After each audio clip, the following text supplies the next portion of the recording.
আমার নামে 5,000 কোটি টাকার মামলা হবে কেন? আমি ঠাকুরের কি করেছি?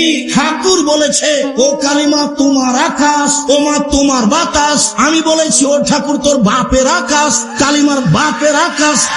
ঠাকুর জাতির শত্রু, ঠাকুর বাঙালির শত্রু, ঠাকুর জাতির শত্রু, ঠাকুর বাঙালির শত্রু, ঠাকুর ঢাকা বিশ্ববিদ্যালয়ের শত্রু, ঠাকুর বাংলা ভাষার শত্রু। আরে ঠাকুর হলো ইংরেজদের দালাল। যেদিন আমি মুসলিম ইংরেজদের নির্যাতনে জেলে আছি, সেই দিন ঠাকুর লন্ডনে থাকে।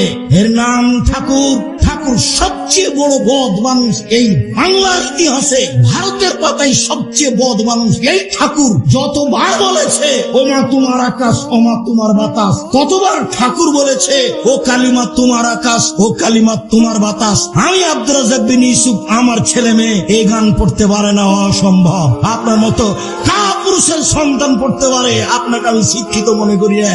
আমি যে অশিক্ষিত আপনি এই কথা আমি আজ থেকে 30 বছর আগে বলেছি। আপনাকে, আপনার ছেলেকে, আপনার মেয়েকে, আপনার বাপকে, আপনার জাতিকে, আপনার বংশকে যদি আমি অশিক্ষিত প্রমাণ করতে না পারি, জাতির সামনে বক্তব্য দেব না। আরে বেগম রোকেয়া শিক্ষিতা মহিলা হলো কিভাবে? অবাক কথা। কিসের বস্তা এগুলি? লাথি মেরে মেরে দেখছে কি ব্যাপার, কিসের বস্তা এগুলি? বেগম রোকেয়া নিন্দা করছে আপনাকে। বেগম রোকেয়া শিক্ষিতা মহিলা হলো কিভাবে? আপনি তার বইটা পড়ে দেখেন, থুথু দিতে হবে।